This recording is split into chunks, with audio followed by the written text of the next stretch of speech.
Assalamualaikum warahmatullahi wabarakatuh, teman-teman semua. Jumpa lagi di channel Ayunda Kencana Sakti. Kawan, kesempatan kali ini kami akan memberikan sebuah tambahan wawasan tentang dashboard, atau kalau itu orang beken bilang panel instrumen untuk Mitsubishi Hino R260. Oke kawan, kita lihat sekilas. Oke, panel-panel ini semuanya punya fungsi khusus, di mana fungsi-fungsi khusus itu adalah mempunyai sifat yang intinya sebagai pengawasan, pengawasan bagi seorang pengemudi untuk menjalankan kendaraannya. Jadi selain itu juga keamanan, sehingga apabila dia bisa menguasai rambu-rambu atau instrumen ini, maka insya Allah dipastikan 80% keselamatan sudah terjamin. Kawan, mulai dari sebelah kiri ini ada L, ada H, ada tanda aki. Nah, tanda aki ini pasti berhubungan dengan aki. Apa maksudnya? Maksudnya adalah ini menunjukkan bahwa alternator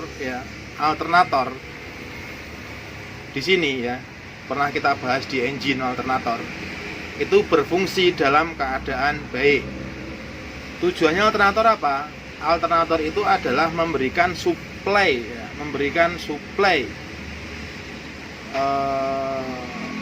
tenaga baterai kepada aki atau baterai atau aki, supaya bisa memberikan suplai elektrik kepada kendaraan yang bersangkutan.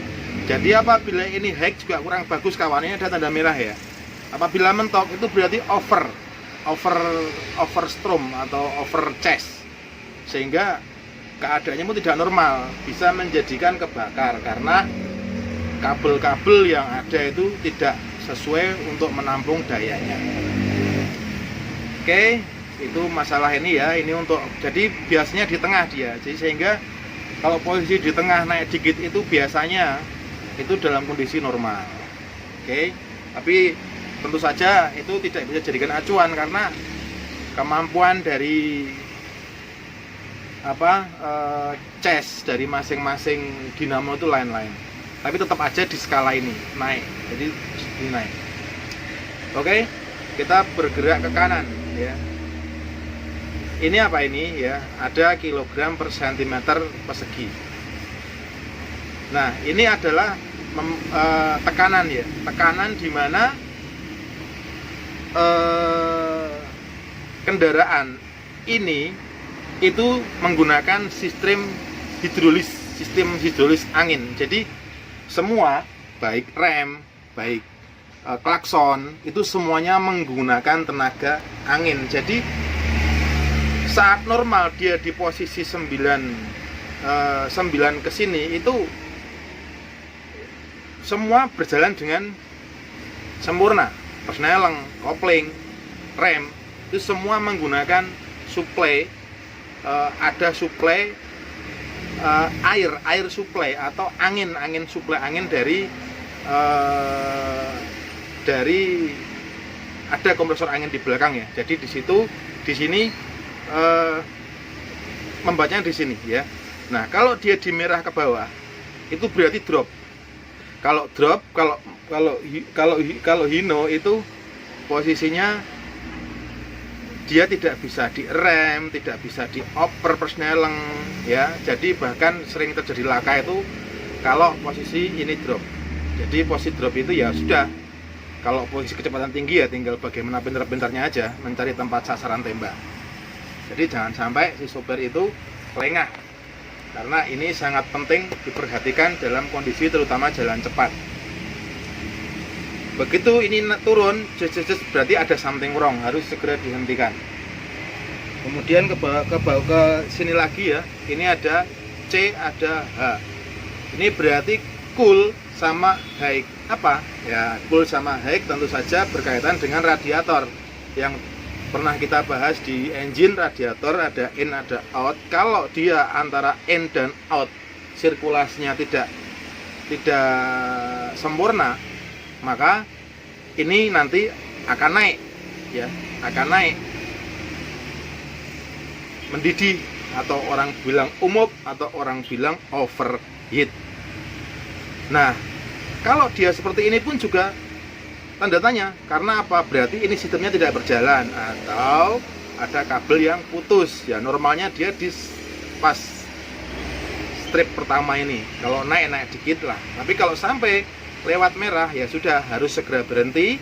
Kemudian dilihat pasti ada yang aneh dengan kondisi pendinginnya atau radiatornya. Nah, ke bawah ada F, ada E. E itu berarti entek ya, entek. Nah, kalau F itu berarti penuh. Apa ini? Nah, betul, indikator solar. Full, empty. Nggak usah dijelaskan ya, ini sama dengan mobil kecil. Kalau penuh berarti full, kalau E ya entek atau empty. Nah, ini apa lagi? Nah, ada 1000 R per minute. Apa ini? Namanya RPM atau indikator perputaran mesin. Ini per 1000 ya. Kalau sampai sini 1000, 2000, 3000 lah. Ini sopir harus membaca ini. Karena apa? Setiap kali dia mau ngegas kendaraan, memberikan tekanan pada sebuah percepatan atau percepatan RPM, atau dia menginjak gas, maka di sini akan muncul, misalnya dia menekan dikit ya, dia naik, mesin bilang sampai segini. Tapi kalau dia menekan kencang ya sampai segini. Atau kalau mentok lagi kalau sampai merah ya udah, tidak lama mesin juga usianya akan cepat poklok kalau dia sering-sering di sini. Jadi kalau semuanya ada tanda merah ya, ada tanda merah, ada tanda merah, ada tanda merah, itu berarti semua bahaya. Termasuk juga di tangki solar ada merahnya juga. Nah, itu berarti ada something wrong. Oke, ini masalah RPM. Jadi kalau RPM mati itu ada dua kemungkinan. Alternator tidak memberikan suplai daya, atau kabel-kabel ada yang putus. Oke. Kemudian yang terakhir ini apa? Sama dengan mobil-mobil yang lain. Ini adalah speedometer, yaitu kecepatan di mana bus ini bisa memberikan sebuah laju ya. Ini ada 0, 20 km per jam, 40 jam, sama dengan mobil. Nah, angka-angkanya juga sama, odometernya sama. Ini odometer darurat perjalanan trip, ini untuk global. Ada juga yang buat ngenolinya. Oke. Itu masalah panel ya, instrumen. Nah, ini ada instrumen lampu. Sama juga dengan mobil kecil, ada instrumen kontak yang warna hijau, ada lampu dim, ada lampu oli, ada lampu apa. Jadi harus kita pahami juga. Jadi setiap kali ini ada lampu merah, di sini pun salah satu ada yang nyala. Nah, ada yang nyala, itu berarti menandakan ada alarm bahwa kita harus waspada. Nah, kemudian itu masalah apa yang harus kita baca ya, yang harus kita pahami. Kalau saat ini bukan untuk kernet ini, tapi untuk sopir ya. Untuk sopir ya, kernet ya perlu, tapi cuma sedikit untuk pengemudi. Nah, kemudian semakin ke sini kita tunjukkan juga ini ada handrem ya. Handrem ini menggunakan angin juga, nanti angin dari sana. Kalau handrem ini anginnya habis juga dia nggak berfungsi. Kemudian ini ada tandanya aki ya, plusmen aki. Ini saklar pemutus utama elektrik. Jadi kalau ini posisi turun, semua elektrik dalam bus ini tidak berfungsi. Kalau kita tarik, semuanya berfungsi. Jadi saklar utama. Oke, itu adalah panelnya. Kemudian lari ke setir ya, lari ke setir. Sama juga dengan mobil-mobil Avanza Innova yang lain, hanya beda di merek. Ini berfungsi sebagai sama persis dengan mobil Jepang. Ada wiper, ada kemudian brake kalau ke bawah brake, kemudian ada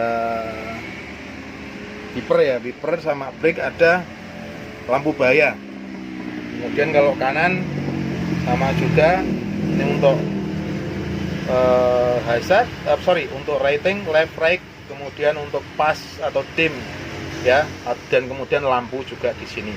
Oke kawan, terima kasih, semoga dapat menjadikan sebuah tambahan pengetahuan bagi teman-teman yang suka dan yang ingin belajar sebagai kru atau panduan belajar kru untuk pengemudi atau untuk kernet. Silahkan menyimak semua tutorial dari kami. Terima kasih, salam sukses selalu. Ingat selalu dalam wabah ini harus tetap semangat bekerja dan jangan pernah menyerah.